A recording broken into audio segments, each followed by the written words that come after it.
You are currently imprisoned by a psychological barrier that separates mere wishful thinking from the neurobiological drive of a burning desire, unaware that your financial destiny is governed by the specialized use of autosuggestion to reprogram your subconscious mind. The promise of this classic philosophy is the systematic conversion of abstract thought into physical wealth by mastering the 13 principles of self-mastery, effectively neutralizing the cognitive dissonance and fear that paralyze human potential.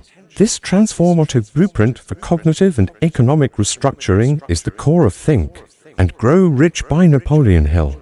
This work functions as a psychological manual for manifesting material success, providing the precise mental protocols required to organize your mastermind alliance and transmute intangible ideas into a tangible, sovereign reality. Chapter 1. The Alchemy of Burning. Desiree achieved the psychological state required for the manifestation of monumental wealth. You must first undergo a rigorous internal alchemy known as the development of a burning desire. This is not the passive act of wishing or the fleeting impulse of a hopeful mind, but a concentrated neurobiological orientation that prioritizes a single, definite objective above all competing stimuli.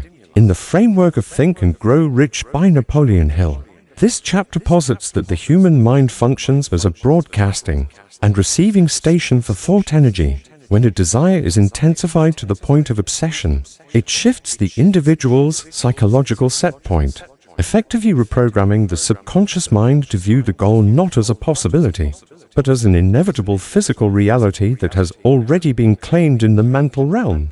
This initial stage of cognitive restructuring is essential because the subconscious mind does not distinguish between constructive and destructive thought impulses. It simply acts upon the dominant frequency provided by the conscious mind. The alchemy of desire requires a precise 6-step psychological protocol to move the target from the abstract ether of imagination into the material world. First, you must fix in your mind the exact amount of money you desire.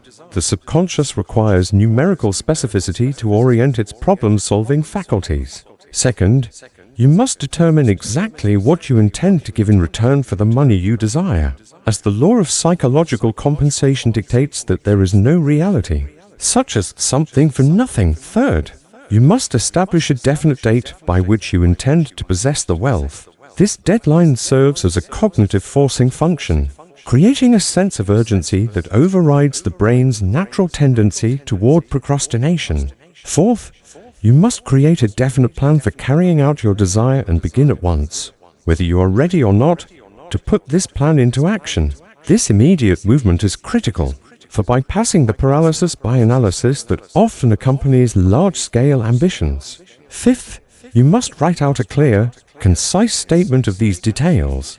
The act of writing serves as a tactile and visual anchor, reinforcing the neural pathways associated with the goal. Sixth, you must read your written statement aloud, twice daily, once just before retiring at night and once after rising in the morning. This final step is the most critical component of the alchemy, as it utilizes the principle of autosuggestion to saturate the subconscious mind during its most receptive states. As you read, you must see, feel, and believe yourself already in possession of the money. From a psychological perspective, this is the intentional creation of a synthetic reality.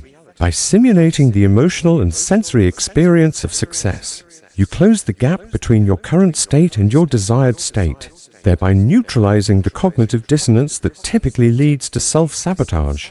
You are essentially training your brain to recognize opportunities that align with your new wealth identity that were previously invisible to a mind clouded by doubt or generalized wishing. The power of a burning desire lies in its ability to harness the transmutation of energy. Just as physical energy can be converted from one form to another, the intense emotional energy of a singular obsession can be transmuted into creative imagination and persistent action.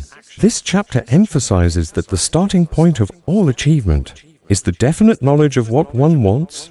Most individuals fail because they possess general desires, vague hopes for more money, or success which provide the subconscious with no clear directive. A general desire results in a scattered mind, whereas a burning desire results in a laser-focused mind. This focus acts as a psychological magnet, attracting the people, circumstances, and ideas necessary for the realization of the goal. Furthermore, this chapter challenges the common psychological misconception that success is the result of luck or chance. Hill argues that success is a deliberate mental construction. The individual who masters the alchemy of desire is not waiting for the right time, but is instead creating the right time through the sheer force of their mental conviction. This requires a total rejection of the escape hatch mentality. You must burn the bridges behind you, leaving no choice but to succeed or perish in the attempt. This high-stakes psychological environment is where the most profound creative breakthroughs occur, as the brain is forced to operate at its highest capacity to ensure survival and victory. Ultimately, the development of a burning desire is the first step in neutralizing the fear of poverty that paralyzes the majority of the population. By replacing fear with a dominant, positive obsession, you reorganize your internal hierarchy of values. You move from a state of being pushed by your problems to being pulled by your vision. This chapter serves as a clinical directive to take absolute control of your mental environment, recognizing that your thoughts are the primary blueprints for your physical destiny. To think and grow rich is to first realize that the mind is the only tool capable of transmuting the intangible, impulsive desire into the tangible reality of sovereign wealth. Chapter 2, Programming the Subconscious Through Autosuggestion. To advance the cognitive architecture of success, one must master the principle of autosuggestion, a psychological mechanism that serves as the primary bridge between the conscious mind, where thoughts are intentionally formed, and the subconscious mind, where those thoughts are transmuted into their physical equivalent. In the framework of Napoleon Hill, this process is not a mere suggestion, but a deliberate act of neurobiological programming. The subconscious mind acts as a fertile garden that accepts and acts upon any thought impulse that reaches it through the medium of the five senses. However, without the disciplined application of autosuggestion, this garden is left to the mercy of random, often negative stimuli from the external environment. Mastery of this chapter requires you to act as a vigilant gatekeeper, ensuring that only the highly concentrated seeds of your burning desire are allowed to take root. The psychological efficacy of autosuggestion is predicated on the phenomenon of repetition and sensory saturation. A thought impulse, regardless of its intensity, rarely penetrates the subconscious on the first attempt. It is through the persistent, rhythmic repetition of your written statement of desire read aloud twice daily, with emotional conviction, that the subconscious begins to accept the objective as a fixed belief. From a clinical perspective, this process utilizes the brain's neuroplasticity to create deep-seated neural pathways that favor the expectation of wealth. By reading your goals just before retiring and immediately upon waking, you target the alpha and theta brainwave states, where the critical filters of the conscious mind are most relaxed and the subconscious is most receptive to external instruction. A critical component of this psychological protocol is the infusion of emotion into the spoken word. Hill asserts that the subconscious mind is deaf to words that are not emotionalized or vitalized by feeling. Cold, detached affirmations are ignored by the deeper faculties of the mind. To effectively program the subconscious, you must cultivate a state of faith or positive obsession, essentially simulating the emotional frequency you would experience if you were already in possession of the wealth you seek. This is an act of intentional synthetic reality creation. When you mix your thoughts with deep emotional conviction, you create a magnetic force that begins to reorganize your internal and external environment to align with your goal. Furthermore, autosuggestion serves as a tool for selective perception. Once the subconscious mind is successfully programmed with a definite plan and a burning desire, it begins to act as a biological search engine. It filters the vast amount of sensory data you encounter daily, highlighting opportunities, people, and ideas that were previously invisible to you. This is not a mystical occurrence, but a result of the reticular activating system RAS being tuned to a specific frequency of success. By consistently suggesting the inevitability of your achievement to yourself, you ensure that your mind remains in a state of hypervigilance for anything that can advance your cause.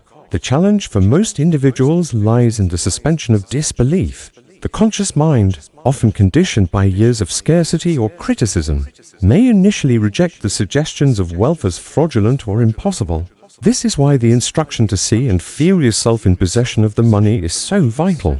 You must override the logical resistance of the prefrontal cortex by flooding the mind with sensory evidence of a future reality. As you repeat the process, the subconscious begins to prioritize the new identity you are constructing over the old. Scarcity identity. Over time, the internal friction dissipates, and the mind achieves a state of psychological congruence, where your subconscious drives are perfectly aligned with your conscious ambitions. Ultimately, the mastery of autosuggestion represents the ultimate reclamation of your mental sovereignty. It is the realization that you have the power to feed your subconscious mind the blueprints for your own prosperity. By refusing to leave your internal world to chance, you become the architect of your own character and, by extension, your own fortune. This chapter serves as a rigorous clinical directive. You must speak to your subconscious with the authority of a commander and a convictio.